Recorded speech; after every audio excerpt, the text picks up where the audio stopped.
Amiga, estás asustada, no confías en ti misma, transmite cierta pereza por parte del escritor o falta de vocabulario. Pasó esto, seguro que esto ya lo habéis oído, me he perdido quién está hablando, qué está pasando, están enfadados, están tristes, ¿qué? Contexto, por favor. Eso al final da esa sensación de que estás escribiendo un poco el libro para tontos. Sangre vertida tras una batalla, o sea, ¿qué batalla? ¿Qué sangre? O sea, no me puedo creer que vaya a hablar de esto gratis, porque de verdad que yo hubiese pagado una fortuna por aprender esto cuanto antes y haberlo hecho porque alguien me lo avisó y no haberlo tenido que aprender yo a golpes. Por favor, escuchad esto, interiorizadlo y aprovechadlo vosotros y vosotras que podéis. Y es que hoy vamos a aprender cómo escribir un libro en el sentido más técnico de la palabra, en cómo ir haciendo que las palabras estén una detrás de las otras, y sobre todo lo que vamos a aprender es lo que no hay que hacer o lo que hay que hacer con moderación y con mucha cabeza. Normalmente cuando hablamos de aprender a escribir un libro hay dos ramas de conocimientos diferentes que tenemos que aprender para poder escribir un buen libro. Por un lado está la del storytelling, que normalmente es en la que más me he centrado en este canal a la hora de hablar de escritura. Si os interesa, tenéis un montón de vídeos sobre cómo convertir una idea en una historia, en una novela, y es algo evidentemente muy importante, sobre todo si tú quieres construir novelas, digamos, más al uso, que tengan una estructura narrativa de inicio, desarrollo y desenlace. El storytelling es un conocimiento, es un oficio y es algo que se tiene que aprender para ser capaz de contar una buena historia. Pero también hay que aprender cómo redactar esa historia. Ya no solo tema de ortografía, gramática, cómo tienes que construir una frase, etcétera, etcétera, etcétera, lo que viene siendo redactar bien, sino también cómo transmitir adecuadamente las emociones, la sensación que tú quieres evocar en el lector, que ese lector cuando está leyendo el libro, si tú quieres que tenga miedo, si tú quieres que diga ay qué bonito, que piense ay qué bonito, si quieres que se meta la piel del personaje, que se meta, si quieres transmitirle tensión, apresuramiento, todas estas cosas. Y en este vídeo os voy a hablar de cosas que muchas veces hacemos cuando empezamos a escribir, que son errores o bien muletillas que todos tenemos sin darnos cuenta, de una forma natural porque se nos desarrollan así, y a veces incluso son vicios y malos hábitos que captamos de algunos libros que leemos que pues igual podrían estar mejor escritos. Esto es así, a veces leemos libros que podrían estar más pulidos y es algo normal porque al final es un proceso que lleva muchos años el hecho de depurar tu prosa hasta que sea lo que tú quieres y estés satisfecho con ella. Así que antes de nada, si estáis empezando a escribir, no os torturéis si hacéis estas cosas o si sentís que vuestra prosa pues no es tan buena como podría ser, porque lleva muchísimos años. Yo llevo 17 años escribiendo novelas hasta que he dicho, oye, pues creo que ya sé, creo que ya lo tengo más o menos controlado. Y siempre hay cosas que dices, mira, pues en esto no había pensado. Así que te voy a dar 3 segundos de pausa para que te vayas a por un boli, a por un cuaderno, a por tu tablet o lo que sea que utilices para anotar, porque nos vamos a poner técnicos. Primer fallo que se comete muchísimo cuando uno empieza a escribir y que transmite miedo. Cuando leo algún texto mío antiguo o leo a alguien que está empezando a escribir y hace esto, lo que pienso es, amiga, estás asustada, no confías en ti misma, no confías en lo que estás haciendo y por eso estás recurriendo sin darte cuenta a estas herramientas que en realidad no están aportando nada a tu libro, sino que están haciendo que pierda fuerza, que pierda potencia, pero te estás refugiando en ellos porque estás asustada. Te da miedo no estar escribiendo un buen libro, que la gente no entienda lo que estás escribiendo, que no lo aprecie y se te nota. Primero, armémonos de valor, o sea, al final, bueno, esto también es un proceso, el ir cogiendo confianza en ti misma y en lo que escribes, así que no pasa nada si lo has hecho, pero hay dos cosas fundamentalmente que siento que hacen esto, restarle fuerza a tu texto y demostrar que estás asustadita. La primera son las frases innecesariamente largas, porque tú para decir pasó esto necesitas contundencia, necesitas tenerlo claro, pero a veces cuando estás empezando a escribir tiendes un poco a hacer las cosas de manera muy indirecta, decir, bueno, pues el protagonista pensó que podría hacer, intentó probar a lograr, se preguntó si podría llegar a... Y la mayoría de las veces estas frases se pueden quitar todos esos verbos innecesarios. Vamos a ver esto con un ejemplo práctico. Imagina dos personajes en una fiesta, uno de ellos se quiere acercar al otro y hablar con esa persona porque le ha apetecido, no sé, le ha parecido interesante y quiere probar suerte. Vale, no es lo mismo decir, Pepita pensó que podría atreverse a acercarse a él y preguntarle bla bla bla, que decir, Pepita, pese a tener miedo, se acercó a él y...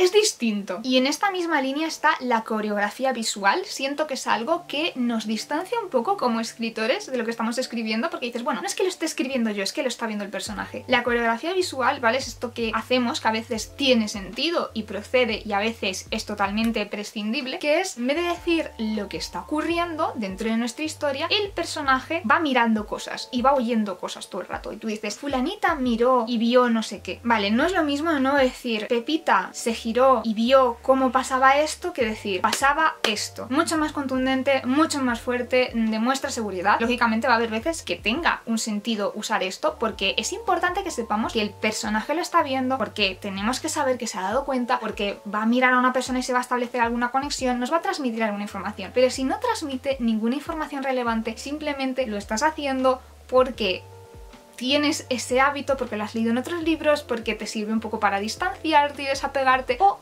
creo que es una de las razones por las que es muy habitual, porque nos hemos acostumbrado mucho al formato audiovisual, a ver películas, a ver series, a ver la primera persona de un personaje, de meterte dentro de ese personaje como si fuese un videojuego. Pero realmente no es necesario, ni siquiera cuando lo haces en tercera persona, tú puedes describir simplemente lo que está pasando y ya. Y esto de nuevo es algo muy habitual, yo lo he hecho más de lo que me tocaba y al final son cosas que das la vuelta atrás, miras y dices, bueno, pues esto hay que corregirlo y hay que mejorarlo. Así que como va a pasar con muchas otras cosas de las que voy a hablar en este vídeo, no se trata de no usarlas nunca, sino de usarlas con cabeza y de forma intencionada. Que cuando las usamos sepamos por qué y para qué. Hay dos herramientas que transmiten cuando te las encuentras demasiado en un texto, digamos que se abusa de ellas, transmite cierta pereza por parte del escritor o falta de vocabulario, y son por un lado los famosos adverbios, seguro que esto ya lo habéis oído, el abuso del adverbio, está describiendo las cosas todo el rato con un no sé qué mente. Se acercó lentamente, se acercó rápidamente, le susurró suavemente. Al final hay muchas formas de describir una situación o algo que está ocurriendo, una acción, pero no solo se puede hacer mediante los adverbios, con lo cual abusar de ellos da esa sensación de que no se te ocurre otra forma para describirlo si es lo único que estás haciendo. De nuevo, esto es algo también muy común cuando estás empezando a escribir, porque muchas veces te centras en otras cosas, te centras en que tu historia vaya bien, en conectar las cosas, en desarrollar los personajes, y se te olvida que a lo mejor estás abusando mucho de estos adverbios y que se pueden utilizar otras fórmulas, que tú puedes muchas veces incluso prescindir de ellos, que a lo mejor no hacen falta, que esa descripción que tú estás haciendo, si utilizas un verbo más preciso, a lo mejor ya lo estás describiendo. Con lo cual la mejor forma para evitar abusar de los adverbios es trabajar otros recursos a la hora de describir. Por ejemplo, en vez de decir me miro fijamente, que si lo utilizas pues de manera puntual está perfectamente bien, pero si ya has usado muchos adverbios en esa página y quieres usar otro recurso, en vez de decir me miró fijamente, pues decir me atravesó con la mirada. Hay muchos recursos, tanto a nivel más poético como a nivel más práctico, como sustituirlo con un con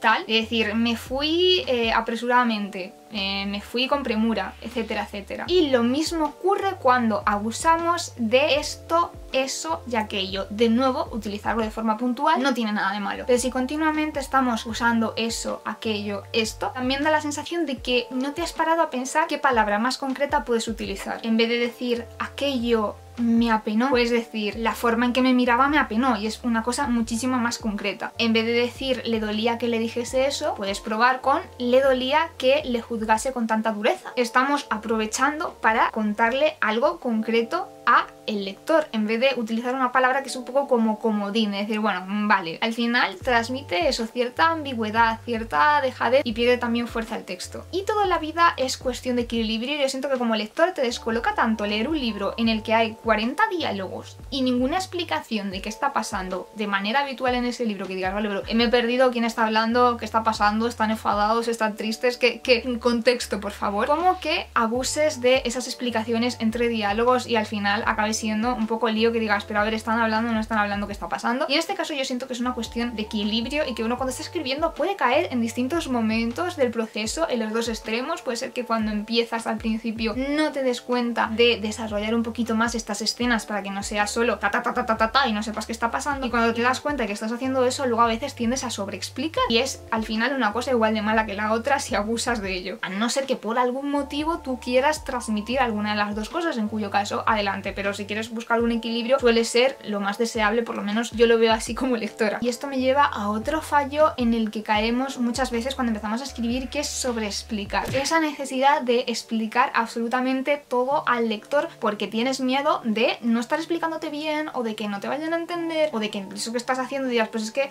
¿cómo se va a justificar esto? Pues lo sobreexplico. Y muchas veces realmente no hace falta, con que des unos apuntes los lectores van a entender perfectamente lo que está pasando. Si tú desarrollas bien tus personajes se va a entender por qué se comportan así, y no es necesario que estés continuamente dando información de más y masticando continuamente, ¿no? Eso al final da esa sensación de que estás escribiendo un poco el libro para tonto, cuando no es así. Tus lectores son personas muy inteligentes. Así que, de nuevo, como todas estas cosas que hemos hablado antes, lo importante es utilizar las herramientas que tenemos de forma consciente. Y otro error de sobrecompensación que suele tener uno cuando empieza, igual que la necesidad antes de dejar clarísimo que lo que está pasando es por alguna razón para que todo el mundo lo sepa y nadie piense que no tiene razón lo que está ocurriendo en tu libro y sobreexplicas. Otro error habitual es el de querer demostrar que escribes bien. Y para demostrar, oye, que yo sé escribir, yo escribo bien, lo que haces es frases súper rimbombantes y súper enrevesadas y súper poéticas que a lo mejor no vienen a cuento. De nuevo, depende del tipo de libro que tú estés tratando de escribir, pero muchas veces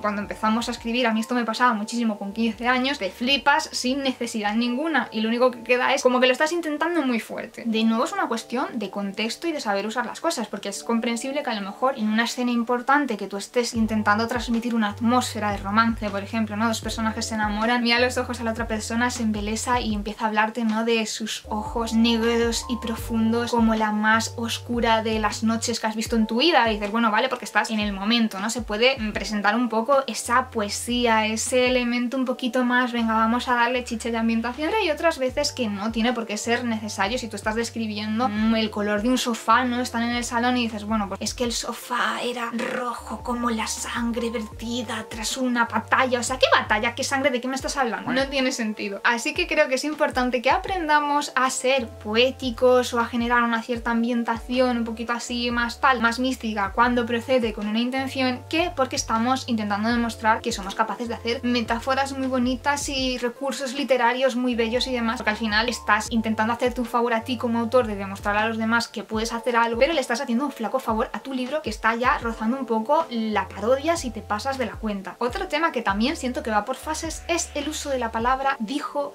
o dije, etcétera, etcétera. Creo que no hay que tenerle miedo a esta palabra. Muchas veces los lectores no la registramos ni siquiera cuando estás leyendo el libro. Es un elemento más que está ahí para indicarte, oye, esta persona está diciendo esto. Es una palabra que se diluye bastante. Entonces siento que al principio, cuando uno empieza a escribir, utiliza mucho el dije continuamente porque no se da cuenta de que puede utilizar otras fórmulas verbales. Y luego tienes un rebote y te obsesionas con no usar nunca la palabra dije y empiezas a utilizar palabras que no vienen a cuento, que la gente es que la va a tener que buscar en el diccionario porque te has sacado tu lista de sinónimos de dije y hay algunas palabras que no se usan desde el 1600. Entonces, no sé, llámame loca, pero yo siento que no tiene mucho sentido que si, por ejemplo, estás escribiendo un libro con personajes universitarios en la actualidad, de repente en el monólogo interno un personaje diga aseveré. Es raro. Sé que no quieres usar la palabra dije, pero creo que es mejor usar la palabra dije que el lector se salga del libro y diga ¿aseveró qué? O sea, ¿de qué me hablas? De nuevo, siendo intencionales, hay muchas circunstancias en las que podemos evitar estar diciendo solo dije. Puedes usar preguntó, puedes usar espetó si se está diciendo de una forma muy brusca, ¿no? Que además te transmitan información, no simplemente voy a usar un sinónimo de dije que significa exactamente lo mismo por variar, ¿no? Pues sí, puedes aportar una información extra porque en ese caso procede, ironizó. Hay muchas formas de no usar la palabra dije todo el rato, pero con sentido, no simplemente por el hecho de es que he usado mucho la palabra dije. Es normal usar mucho la palabra dije en una novela. Como en todo, el equilibrio es la clave. Hay recursos que pueden quedar muy bien si los usas con moderación, pero que si abusas de ellos pueden también quedar un poco paródicos o sacar al lector del libro. Esto es otra de esas cosas que yo hacía mucho de adolescente, que es repetir el inicio de una frase porque crees que así queda más contundente, repetir una palabra muchas veces. Y de nuevo, las anáforas son un recurso que si se utilizan con cabeza y cuando procede pueden quedar bien, pero quedan un poco raros si abusas de ellos, como de nuevo otro intento de trato muy fuerte de ser poético. Un ejemplo de esto, ¿no? Tú imagínate que un personaje está narrando porque se enamoró de Pepita y empieza, me enamoré porque ta ta ta ta ta ta ta ta, punto. Me enamoré porque ta ta ta ta ta ta ta ta. punto. Me enamoré, ta ta ta ta ta ta ta, ta, punto. Vale, esto si lo haces una vez, dices, bueno, vale, o sea, te lo permito porque es el momento. Pero si abusas de ello y lo utilizas continuamente, al final es la clase de cosas que sacan al lector del libro y eso es lo último que queremos. Puede pasar lo mismo con este recurso que se ha popularizado mucho, según tengo entendido, porque es verdad que no es un mundo que yo haya leído mucho y donde haya profundizado, pero que viene de los fanfics y es el de separar las frases con puntos para enfatizar. De nuevo, siento que esto es algo que es un recurso nuevo, que no es exactamente algo que se perciba como muy literario, pero creo que también tiene una parte de ese prejuicio por el hecho de que viene de comunidades en internet y demás, por lo cual pienso que si lo utilizas de forma moderada puede de nuevo enfatizar algo, pero creo que también hay que tener cuidado y ser intencionales y no simplemente a la más mínima situación que la protagonista se encuentre ante algo que la sorprende o la enfade o simplemente exprese cualquier emoción, lo utilicemos de manera indiscriminada, porque te va a sacar un poco de la historia y va a ser muy evidente que estás leyendo un libro en el que la forma que ha encontrado la escritora o el escritor de enfatizar algo es mediante esos puntos. Y de nuevo hay muchos más recursos para hacer esto, no tenemos por qué recurrir siempre al mismo. Y por último, otro error que podemos cometer cuando estamos empezando a escribir es el de querer ser experimentales sin razón o por la razón equivocada. Muchas veces también uno puede caer, igual que en escribir frases rimbombantes, en decir, bueno, pues voy a ser súper diferente, voy a innovar, lo cual es muy difícil porque prácticamente todo lo que se nos ocurra se ha probado ya. Hay mucha gente escribiendo desde hace muchos años. Si tú dices, no quiero escribir una novela convencional al uso, con un estilo, un punto de vista típico al que estamos habituados, eso es perfectamente válido, pero creo que tienes que saber por qué lo haces y sobre todo saber hacerlo, y no simplemente por el hecho de decir, bueno, voy a ser diferente y voy a innovar y voy a generar vanguardia, porque eso nos puede jugar una mala pasada y que al final lo único que consigamos es acabar con un libro muy difícil de leer y que no apetezca realmente y que tampoco estés transmitiendo lo que tienes que transmitir. Por eso yo aquí me ceñiría mucho a esta frase de Picasso, que es un personaje que a nivel histórico a mí pues no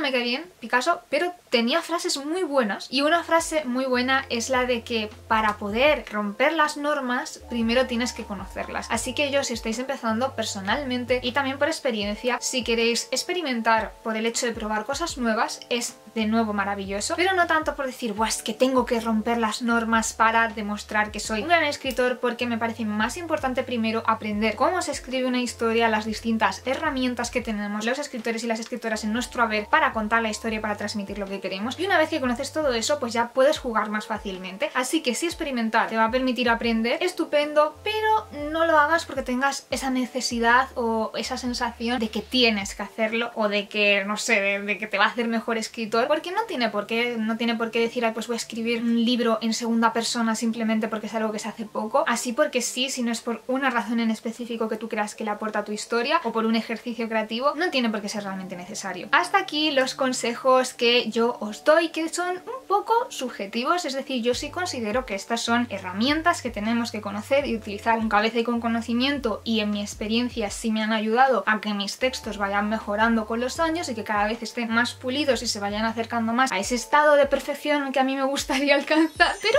puede haber alguien viendo este vídeo y que diga, mira, pues es que sabes, es que yo utilizo todas estas cosas y lo considero algo que es mi esencia y no voy a dejar de hacerlo porque no me da la gana. Pues es perfectamente legítimo, porque al final los libros, cada persona es tu obra y tú la escribes como tú quieres, pero yo sí considero personalmente que conocer estas herramientas, para qué sirven y cuándo usarlas y cuándo no, nos puede ayudar mucho a que nuestro libro, nuestra historia, tenga fuerza, sea misterioso cuando tiene que ser misterioso, evocador cuando tiene que ser evocador, directo cuando tiene que ser directo, y que sepamos jugar con eso y transmitir eso. Y es un proceso de muchos años, no penséis que en 5 minutos nadie aprende a hacer esto, y que requiere ya no solo escribir mucho, sino revisar mucho tus libros. Es lo que más te va a ayudar a perfeccionar esto, no es escribir mucho, porque si sigues escribiendo pero cometes los mismos errores o tienes los mismos dejes y las mismas coletillas, vas a seguir reproduciéndolas, sino parar y releer y reescribir y trabajar el texto que ya tienes. Es lo que te va a hacer darte cuenta de tus puntos fuertes, de tus puntos débiles, aquello que tienes que trabajar, aquello que dices, madre mía, es que he repetido esta coletilla 40 veces, qué manía tengo con usar el verbo poder sin que venga a cuento, o qué manía tengo con usar adverbios, etcétera, etcétera. Como siempre, muchas gracias por ver el vídeo, no os olvidéis de darle a like si os ha gustado, de compartir si pensáis que le puede gustar a alguien, de suscribiros para más vídeos como este, y muy importante, darle a la campanita si queréis enteraros de cuando subo vídeos. Si os interesan libros relacionados con escritura, tengo un montón en el canal, así que espero que también os puedan ayudar. Nos vemos en el próximo vídeo, chao chao.